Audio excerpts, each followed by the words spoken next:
سلام خوش اومدی به ماچاتی. این هفته میخوام باهاتون راجع به خلاقیت حرف بزنم. ما دیگه مبل داریم، میتونم راحت بیام بشینم اینجا باهاتون حرف بزنم ساعتها و پشتم درد نگیره، خسته نشم. روی تخت داغون میشدم همش اینجوری وسط تخت، نمیتونستم برم عقب. میدونین خودتون خیلی سخت بود و ماچای خلاقانه درست کردم با بلوبری. ببین قبلا هم درست کرده بودم با بلوبری ولی این دفعه کاملا متفاوته. خیلی حس خوبی ازش گرفتم. ریلش هم ساختم میذارم تو اینستاگرامم. چقدر تونتون حرف زدم.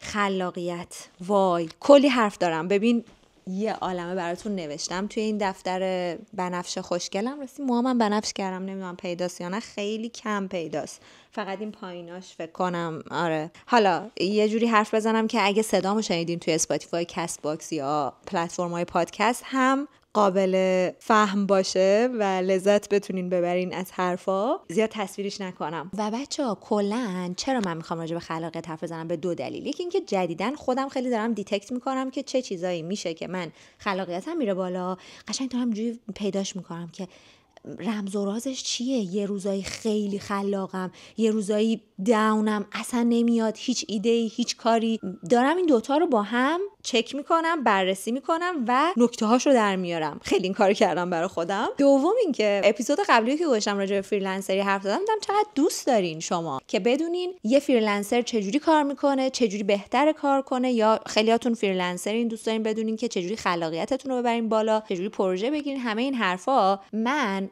باورم اینه که اگر یه کسی کارش خوب باشه و خلاقانه باشه، بالاخره راه پرزنتش هم پیدا میکنه، چون اعتماد به نفسش میره بالا و میتونه پروژه بگیره. این از این. و فکر نکن که من همیشه خیلی آدم خلاقیم، با وجود اینکه کارم خیلی نیاز به خلاقیت داره. چند ساله که استراتژی محتوا و ایده میدم به برندها و کلاینت‌های مختلف که الان یه کمی کمش کردم به خاطر یوتیوبم و به خاطر پروژه‌ای که عکاسی و ویدیوگرافی که اینجا توی ونکوور میگیرم. همه ی کارام عکاسی خیابونی که بر دل خودمه، ویدیوگرافی از پروژه ها، ویدیوهای یوتیوبم، ولاگام که توی کانال اتی استوریه، حتما ببین، و اپیزودهای پادکست های ماچاتی که اینجا میذارم و حتی پستای اینستاگرام. همه اینا نیاز به خلاقیت زیاد داره. چرا؟ محتوا انقدر زیاد شده، محتوای خوب، جذاب، واقعا توجه کمه، توجه نایابه و باید خیلی خلاق باشی و خیلی متفاوت باشی که بتونی کارتو بیشتر نشون بدی، میدونی، و خودت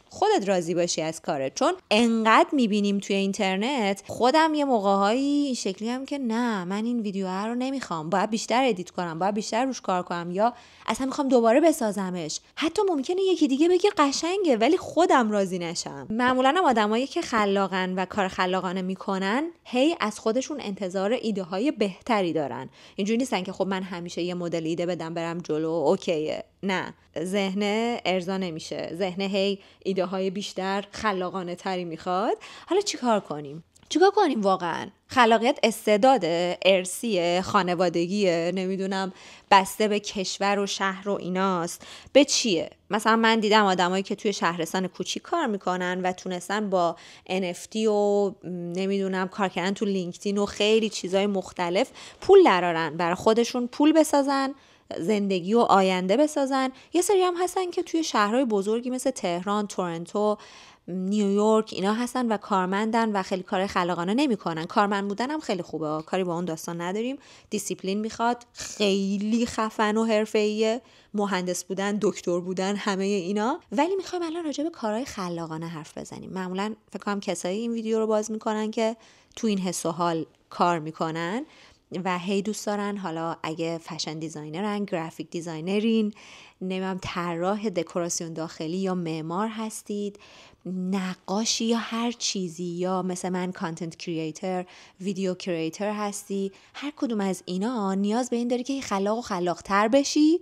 و حتی یه هفته که داونیم و هیچ ایده‌ای و هیچ کاری و اصلا انگیزه نیست و همه ایده هامون رو میبریم زیر سوال، این شکلیم که دنیا به آخر رسیده و خیلی حس بدی میده. به خاطر همین جمع‌بندی که برای خودم کردم، نتیجه گیری که داشتم و میخوام با شما الان به اشتراک بذارم، بهتون بگم که من چی فکر میکنم راجع به این موضوع. اگه دوست خلاقی داری که فکر میکنی این اپیزود براش لازمه، حتما براش بفرست، چون این یک تجربه واقعیه مثل همه اپیزودهای دیگه ماچاتی. یه چیزی که میخوام بگم اینه که خلاقیت خیلی شکننده است، خیلی آسیب پذیره، خیلی سریع از دست ما در میره، مثل یه ماهی میمونه که میفته تو مشتمون. ایده است یا یه چیزیه که نیاز به پرورش داره، نیاز به این داره که ازش مراقبت کنیم و خیلی سریع میپره بیرون، میره. خلاصه که خلاقیت خیلی شکننده است و باید ببینیم با چه چیزهایی آسیب پذیر میشه و بین میره، از دستمون در میره. یکی این که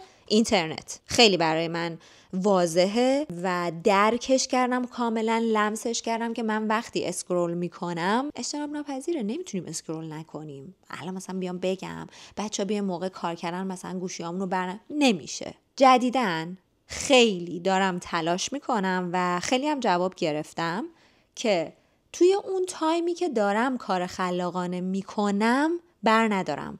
مثلا میرم تو گوشیم یه عکسی، یه اسکرین شاتی، یه نوتی رو پیدا کنم برای کارم، یهو میبینم وسط اینستاگرامم. تیک تاک چقدر باحال شده جدیدن، یهو میبینم اون وسطم، سریع مچ خودمو میگیرم، میام بیرون و خیلی کم شده، خیلی خیلی خیلی کم شده و دارم نتیجه میگیرم ازش. وقتی که وسط کارم میرفتم توی ویدیوهای جذاب و خلاقانه بقیه یا کارهای مختلف رو توی اینترنت میدیدم یا حتی راجع به یه موضوعی سرچ میکردم، 3-4 تا سایت باحال و خلاقانه میدیدم، ذهن من اینجوریه که شروع میکنه سریع اینا رو با هم مقایسه کردن، پردازش کردن، سرچ کردن، نکته نوشتن. ببین تو داری یه کار دیگه میکنی ولی ذهنت، یعنی ذهن من، به بهونه این که الان داری از این سایت ایده میگیری، منو گول میزنه و از موضوع اصلی پرتم میکنه. همینقدر راحت توی یک موضوع بودم، داشته ذهن آماده بوده، داشته پردازش میکرده، داشته ایده پردازی و کار میکرده، یهو رفتم یه عالمه ایده خفن دیگه دیدم، کارهای باحال با موزیک، با اکتای مختلف، یکی تو طبیعت، یکی توی خونه است، یکی داره آشپزی میکنه، یکی داره یه کار دیگه انجام میده، آرایش میکنه، چه میدونم چیزای مختلف. دیدی دیگه چقدر تنوع داره الان. و یهو میبینم که وقتی که برمیگردم انگار 40-50% از انرژی منو کندن، اصلا انداختنش دور. یهو برمیگردم رو میزم، به لپتاپم نگاه میکنم، به دفترم، به دور و برم، اینجوری هم که واقعا من توی این جای کوچیک خودم که نشستم پای این میزم با این 4-5 تا ایده‌ای که جلومه و این کاری که واقعا من میتونم، اصلا خوبه، اصلا کافیه، نباید تعداد بیشتری کار کنم به جای اینکه فلان، نباید مثلا کارمو فلان تغییر رو بدم، بعد 10 تا ایده‌ای که هیچ ربطی بهم نداره میاد سراغم. ایده های به ظاهر خلاقیت، یعنی لباس خلاقیت پوشیده اون اتفاق، اون ایده، و میاد سراغم، گول میخورم، حتی خودم هم همکاری میکنم. میدونی اینجوری هم که بذار بگه، بذار آره من ویدیو فلانیو که دیدم و تاثیر میگیری و بعد اینطوری میشی که خب اونایی که ساختم اشتباه بود، مسیری که دارم میرم اشتباهه، کلا بیام تغییر بدم، حالا یه روز دیگه بگیرم. نگاه میکنی 2 ساعت گذشته، یه چیزی بخورم، یهو میبینی رفت، از دست دادی تمرکزتو، ایده های اون روزتو، کاری که توش بودی. اگر ممتد انجام میدادی، وسط اون کار ممکن بود یه ایده خیلی خفن به ذهنت برسه، نه توی اینترنت که هزاران کار متفاوت است و اونجا داره بهت یادآوری میشه. میدونی چی میگم؟ اوکی، ما نمیتونیم نبینیم، اما بعد کار 1 ساعت قبل اینکه بخوابیم حالا بشین ببین، اصلا دیگه کار خلاقیت ذهن تموم شده، بذارش کنار کاراتو و بشین ببین. جدیدن دارم خیلی اینو تمرین میکنم، به شما واقعا توصیه میکنم که این کارو بکنین. و یه چیز دیگه که خیلی خیلی خیلی میتونه خلاقیت رو ضعیف کنه و نقطه مقابلش میتونه خیلی قدرت بده به بخش خیال پرداز ذهن ما، چون خلاقیت از خیال میاد. وقتی که من خوب مشاهده کنم، بیشتر خیال میکنم. بهترین ایده های زندگیم یه موقع بی ربطی که داشتم توی ذهن خودم، یه سری مشاهده هایی که اصلا هدفمند نبوده، مثلا توی خیابون یه بچه‌ای رو دیدم، یه لباسی، کسی که رد شده، درختی، طبیعتی، یه جایی که فقط در حال مشاهده کردن بودم، ایده هایی به ذهنم رسیده که اون ایده رو یه کمی که پخته ترش کردم، دیدم اوه چقدر خوبه. میدونی چی میگم؟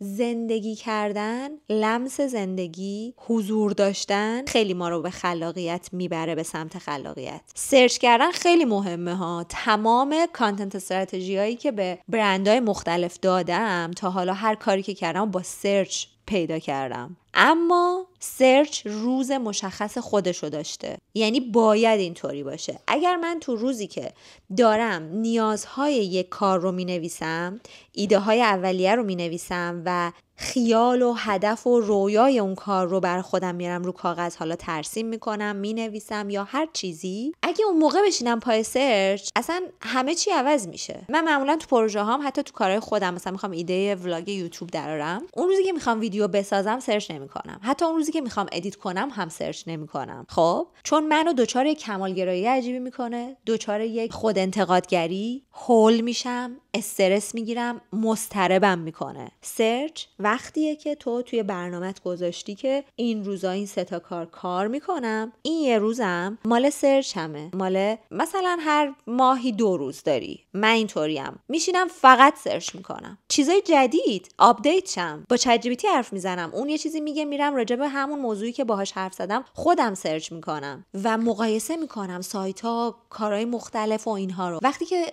ایده میدادم به برندها، باید حتی مثلا پوشاک لینن بود، میرفتم همه پوشاکای لینن ایران رو میدیدم، خارجی ها رو هم میدیدم. توی استراتژی محتوا رقبای ایرانی، رقبای خارجی داشتیم. خب این نیاز به سرچ داره و وقتی اونا رو میدیدم میتونستم ایده محتوایی خوب بدم، ایده پست و ویدیو اینا بدم بعدش. اما بعدش یعنی یه روز مال سرچ بود و هر چیزی که دریافت میکردم، یه نوت داری، یه داکیومنت، لینک ها رو میذاری، یه بر عکس‌ها، یه بر متن‌ها، اینا کنار هم، یه دفتر داری مینویسی، هر کاری، هر روشی که برای خود جواب میده، رنگ داری، روز سرچته. حالا میخوای 2 روز باشه اوکی، اما وسط کارت نباید سرچ کنی. وسط کارت نرو ریل اینستاگرام رو سیو نکن به بهونه اینکه این به کارم میاد، یه روز میسازم از روش، ایده خودم بود، به این ربط داشت، اونو با این ترکیب کنم خیلی خوب میشه، بذار سیو کنم، حالا بذار چند تا دیگه هم ببینم.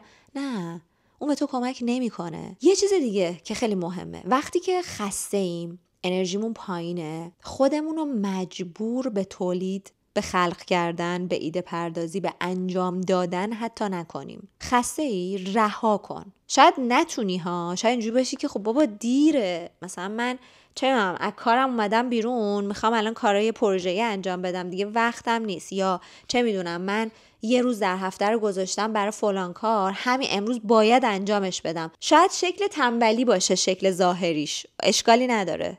استراحت کن، دوش بگیر، یه چیزی درست کن بخور، یا غذایی، یه نوشیدنی، پیاده روی کن، برقص، نمیدونم کتاب بخون، با دوستت قرار بذار برو کافه، تنها، هر چی. رها کن اون موضوع رو. وقتی رها میکنی، ازش فاصله میگیری، بعد که آروم آروم با یک دید دیگه میای سمتش، میفهمی که چه خوب شد که اون موقع رهاش کردم و یه کار با عجله رو انجام ندادم که بعداً بگم که چرا من خلاق نیستم، چرا فلانی انقدر طرحهای چون من هولم، چون من میخوام انجام بدم. ببین انقدر دنیای سریع و عجیب غریبی شده، شاید فکر کنی که نه، من که توی شهر کوچیکم، مثلا اینجا اونقدر سرعت بالا نیست مثلا مثل شهرهای بزرگ، یا من که چه میدونم فلان جا نیستم، نه اینجا اون خبران نیست، اینجا خیلی آرومه. ولی فکر میکنی ذهن تو شرطی شده توی سوشال میدیا که همه ما این روزا هستیم توش، انقدر سرعت ذهنت بالاست که فکر میکنه اگه تو یه لحظه بایستی، یه روز بخوابی،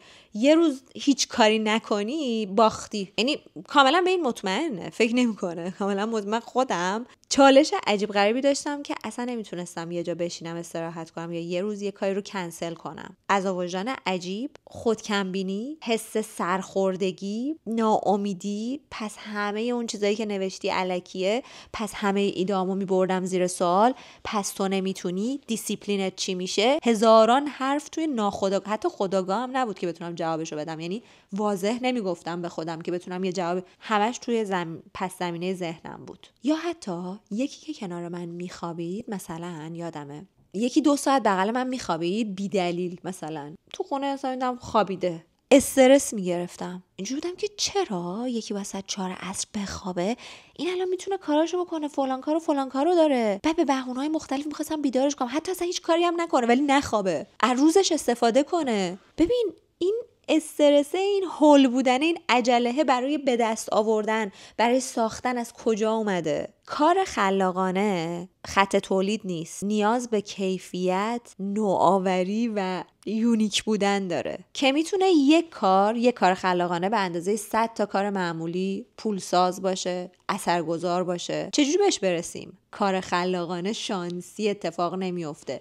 با فقط این که بسازی فکر نکنی یا هی بخوای، دارم الهام میگیرم ولی هی بخوای شبیه بقیه بسازی، نمیشه. من خیلی وقت دیدم که آره مثلا طرف میاد میشینه تو پادکستش چجوری حرف میزنه، از همون اول شروع میکنه خیلی جدی حرف زدن، یکی دیگه هست نه میاد از حواشی میگه خوشوبش میکنه فلان. ولی من اینطوریم که من با مود خودم، با لحن صدای خودم باید حرف بزنم، وگرنه نمیتونم خلاقیت داشته باشم. میشم اون، بعد نمیشم اون، میشم یک نسخه بیکیفیتی از اون. میدونی؟ به خاطر همین خیلی مهمه که ما از خودمون مدام نخواهیم که انجام بده سریع، دیر نشه، امروز از دست ندی. نه، هیچی از دست نمیدیم. میدونی تهش مردنه، تهش تموم شدنه. حالا نمیخوام خیلی دراماتیکش کنم، بذار بقیه‌شو بگم بهتون. مردم معمولا فیلم و موزیک و معماری و نقاشی و یه سری کارهایی که واضح خلاقیت رو خلاقیت میبینن، کارهای خلاقانه میدونن. اما الان ما خیلیامون نیاز به خلاقیت داریم، کارامون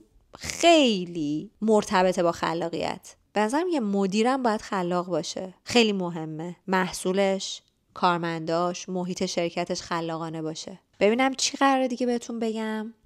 اینجا نوشتم یه چیز خیلی مهم اینه که قضاوت جلوی خلاقیت ما رو میگیره. حالا چیکار کنیم؟ مردم که خب قضاوت میکنن. من میخوام یه کاری انجام بدم، خیلی وقتا دارم بدون اینکه بدونم از دیدگاه بقیه دارم نگاه میکنم به اون کاره و این باعث میشه که من محدود بشم، خلاقیتم کم شه، این چارچوبا انقدر تنگتر بشه، خط قرمزا بیشتر که منو ناخودآگاه بیاره تو حالت عادی، خیلی معمولی، کارهای خیلی روتین مثل همه. اگه دارم محتوای شخصی تولید میکنم، حرفی میخوام بزنم، شعری بگم، آوازی بخونم، گرافیک دیزاینرم، هر چیزی با اون چارچوبا تولید کنم، خب این اصلا نمیشه، سمه. میدونی چی کار میشه کرد؟ یکی این که آدم‌هایی که ما رو قضاوت میکنن رو از زندگیمون کم کنیم، بیشوخی بی‌تعارف باید کم کنیم. یعنی من خودم اینو خیلی درک کردم. یه تایمی یه استوری میذاشتم تو اینستاگرامم، به این فکر میکردم که الان فلانی میبینه،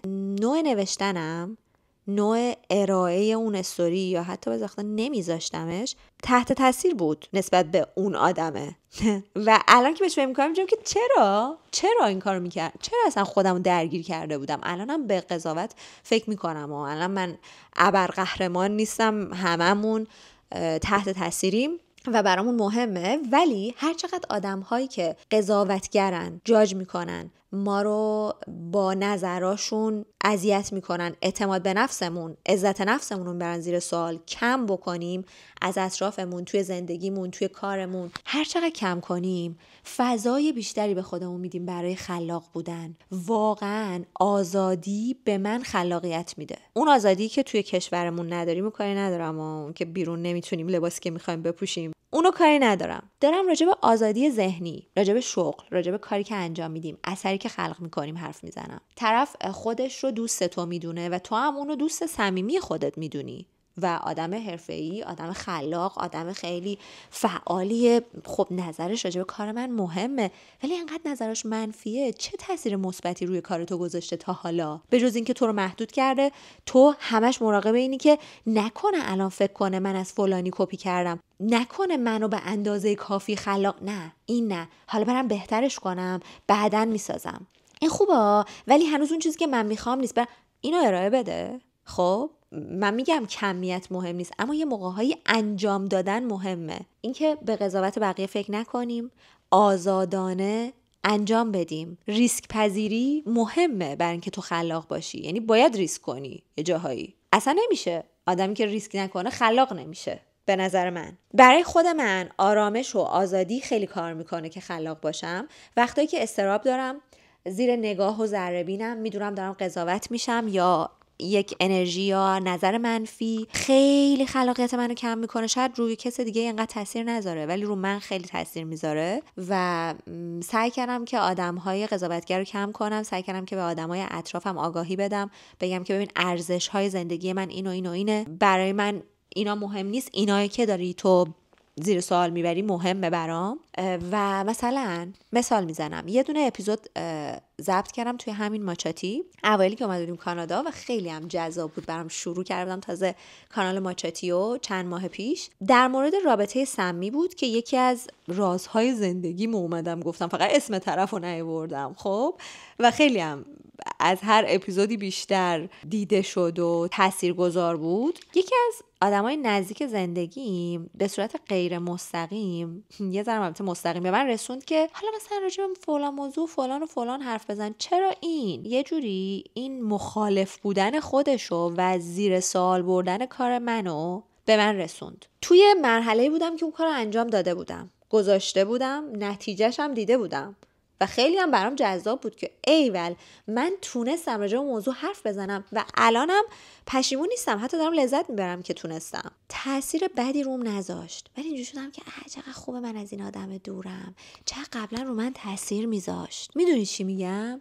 خیلی مهمه که ما دایره ارتباطاتمون رو خودمون انتخاب کنیم، نه که همینطور پیش اومده مثلا فامیل، دوست خواهرمه، دوست مامانمه. نه، من باید انتخاب کنم که کیا رو ببینم، صدای کیو بشنوم، میدونی، نظر کیو بخوام به من نظر بده. اوکی، ما توی سوشال میدیا خیلی وقتا خودمون رو در معرض کامنت ها میذاریم، خودمون میخوایم بذاریم و اونم برامون یک مرزی داره تاثیرپذیری ازش. اما کسایی که ما رو میشناسن، ما اونا رو میشناسیم، باهاشون رفت آمد داشتیم و یه ذره بیشتر راجع به ما میدونن، بیشتر تاثیر میذارن. خاطر همین خیلی مهمه که سلکت کنیم، فیلتر کنیم. برای من اینجوری کار میکنه آزادی، قضاوت نشدن و اعتماد به نفس. ببین به وضوح دیدم کسایی که مامان باباهاشون خیلی بهشون بها میدن، اعتماد به نفسشون بالاست، یا به صورت اکتسابی بعد از اینکه حالا دوران بزرگسالی رو سپری کردن، خودشون عزت نفس و اعتماد به نفسشون رو با یه سری کارا بردن بالا. قشنگ میبینم که خلاقن توی هر کاری که هستن و خیلی تاثیر داره که ما خودمون رو باور به خودمون به نظرم اصلی ترین فاکتور هر کاریه، موفق شدن تو هر کاری و پررنگ ترین فاکتور خلاق بودنه. یعنی یه رنگ بنفشه خوش رنگ خاصیه، اینکه اعتماد به نفس دارم، خودم رو قبول دارم، با همه وجودم قدم رو برمیدارم. اگه دارم یه کاریو میکنم ممکنه نتیجه نگیرم ولی شک ندارم که میخوام انجامش بدم. شاید حرفامو فکر کنی واقعی نیست ولی من همه اینا رو تجربه کردم. خب یعنی اصلا شبیه این نیست که بخوام بهت انگیزه بدم پاشو برو انجام بده. نه، اگر داری کار خلاقانه میکنی یا اگر یه تایمای خلاقیتت میاد پایین، نگاه کن فاکتورها رو. شاید برای زندگی تو یه چیزای دیگه‌ای باشه ولی نگاه کن، دیتکت کن.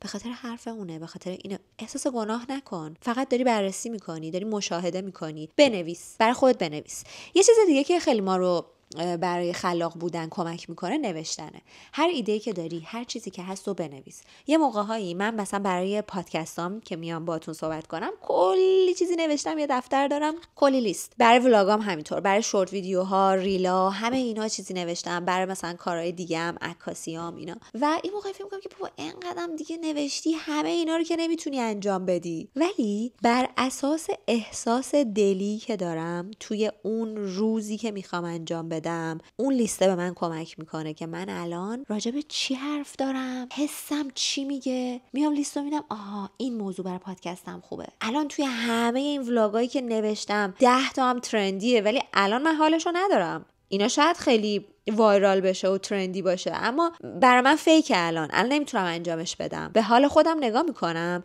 از توی اون ایده ها یکی رو انتخاب میکنم. خیلی وقتا از توی اون ایده ها یه ایده دیگه تولید میشه، یعنی مثلا همونا هم انجام نمیشه ولی یه اونو میبینی یه چیز دیگه به ذهنت میرسه. پس حتما بنویس. یعنی همیشه در حال نوشتن و کامل کردن ایده‌هات باش، هدفات، ارزشات. خیلی مهمه که وقتی من یه کاری رو دارم انجام میدم دلیلش رو بدونم، چون این که میگم اعتماد به نفس داشته باشیم و شک نکنیم به کارامون، یکی از چیزهایی که ابزار مطمئن بودنه، شک نکردنه، اینه که من دلیل کارمو بدونم، ارزش کارمو بدونم. اگر بدونم که ارزش تولید محتوای من بر اساس صداقت و واقعیت، برای سرگرم کردن آدما ولاگ میسازم، اما خیلی برام مهمه که واقعی باشه، یه چیزی اضافه کنه به زندگی یک آدمی، حداقل از نظر خودم یه تأثیری بذاره. خب وقتی این ارزش‌ها رو میدونم، خب دارم انجام میدم، شک میکنم، میگم خب ببین تو این موضوع رو انتخاب کردی به این دلیل، حالا به نحوه اجرا شک داری، خب بیا توی تصویرایی که میگیری خلاقیت بیشتری داشته باش این دفعه، مثلا بیا اینو عوض کن، مثلا بیا از 4 تا زاویه ویدیو بگیر مثلا. خب و اون موقع توی روش، توی نوع انجام دادن خودم رو آپدیت میکنم، اما به خود اصل موضوع شک نمیکنم، چون نوشتم برای خودم ارزش‌ها و هدفامو. این خیلی تاثیر داره. مطمئن بودن خیلی به ما کمک میکنه که آدم خلاق تری باشیم. چی میخوام، کی هستم، چه هدفی رو دارم دنبال میکنم، چرا دارم این کار رو انجام میدم، خیلی به من کمک میکنه که خلاقانه انجامش بدم، چون قدمه رو دارم محکم برمیدارم. حالا یک خلاقیتی، یه چاشنی هم بهش میدم، ولی وقتی دارم با ترس و لرز قدمو برمیدارم چجوری متفاوت انجامش بدم. میدونی چی میگم؟ برام کامنت بذارین. احساس میکنم شمایی که داری این ویدیو رو تا اینجا میبینی از من ممکنه خیلی چیزهای بیشتری هم راجع به خلاقیت بدونی. حتما برام کامنت بذار، برای من نه، برای هممون. کامنت های همدیگر رو ریپلای کنیم، اگه نظری داریم، حرفی داریم. خیلی برام مهمه که این تعامل باشه، من یه تک حرف نزنم. یه چیزی، کاری که توشی احساس میکنی خلاقانه نیست، ادامه بدی یا نه؟ من یه موقعی مثلا یه ویدیویی، یه کاری دارم انجام میدم، بعد اینجوریام که خب گرفتم، وقت گذاشتم، مثلا حالا باحال بوده، نصفشو رفتم یه جایی گرفتم، بعد گفتم حالا اینو ربطش میدم به ولاگی که فردا میخوام بگیرم، حیفه اینجا اومدم قشنگه، چه میدونم 4 تا فوتیج گرفتم و جذابم بوده، ولی موضوع دلخواه من نبوده، یا من توی داستانم دوست ندارمش. قطعش کن. به خودم میگم بندازش دور، رهاش کن.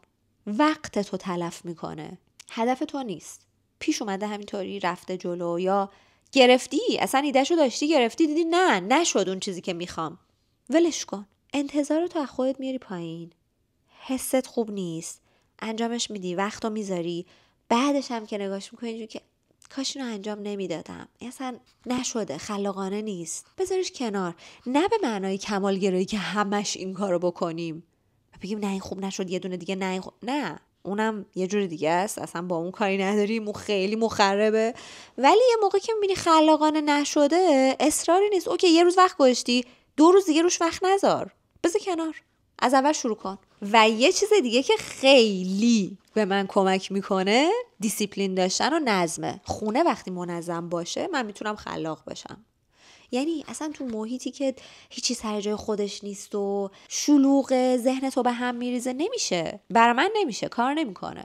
زندگی منظم، دیسیپلین، روتین داشته باشی، صبحونه خوردی، همه چی سر جاشه، بدنت خوب کار میکنه، ورزش داری، اینا خیلی به ذهن ما کمک میکنه که خودمون رو بپذیریم، خودمون رو بیشتر تایید کنیم، حالمون با خودمون خوب باشه، اعتماد به نفسمون بالا باشه. حالا بشینیم هدفها، ایده‌هامون رو مرور کنیم، اولویت بندی کنیم، انجام بدیم. قدمه محکم‌تر برداشته میشه. حال بهتری داریم. بدن خیلی مهمه توی خلاقیت. ما رو همراهی کنه، ذهن رو همراهی کنه. خیلی چیزا شنیدیم. مثلا من توی زندگی نامه استیو جابز خونده بودم که اصلا همش روید بوده، نمیدونم چجوری کار میکرده براشون. من وقتی که غذای خوب نخورم، ذهنم مثلا خوب کار نمیکنه، خوب نخوابم، اصلاً با کیفیت نیستم. خلاقیت که دیگه هیچی. یعنی کارهای معمولی زندگیم هم نمیتونم راحت انجام بدم. یه معاشرت، یه ارتباط سالم، نمیدونم یه فیلمی ببینم لذت ببرم، هیچ چیزی سر جاش نیست. چجوری میتونم خلاق باشم؟ و کلاً اینو بدونیم که کسالت، آرامش و سکوت، هیچ کاری انجام ندادن، اتلاف وقت نیست. یه آدمی که خلاقه از وقت با کیفیتش برای خلق کردن استفاده میکنه. موقعی که کیفیت نداری، خب نداری دیگه، برو یه کار دیگه، مثلا خونه‌تو تمیز کن، برو بیرون، یه وقت تو بذاری روی کار دیگه ای، برو خریدتو بکن که نیاز به خلاقیت نداره مثلا. میدونی؟ مجبور نکنیم خودمونو. این خیلی مهمه. این که میگم همه چی رو بنویسیم، ببین همه ایده ها از پینترست و اینترنت و کتاب و مجله هنری و دیدن هنرمندا و آرت ورک ها و اینا نمیاد. خیلی وقتا از اینجا میاد، از نوشتن. تو یه زیستی داشتی، هزاران آدم دیدی، هزار تا جا رفتی، چیزای باحالی خوردی، طعمای مختلفی رو تجربه کردی تو زندگی، معاشرت داشتی، فیلم دیدی، خیلی آرشیو ذهنیت پره و وقتی مینویسی تازه انگار داری از اون آرشیو ذهنی استفاده میکنی. پس نوشتن خیلی کمک میکنه به نظر من، خیلی زیاد. یه دونه اپیزودم دارم راجع به روزمره نویسی صحبت کردم، فقط راجع به روزمره نویسی و خاطر نوشتن و اینا نیست، کلا راجع به نوشتنه. اونم ببینی خوبه. و یه چیزی بسازیم که اگه کسی نگاهمون نکنه، کار ما رو نبینه، هم اونو میسازیم.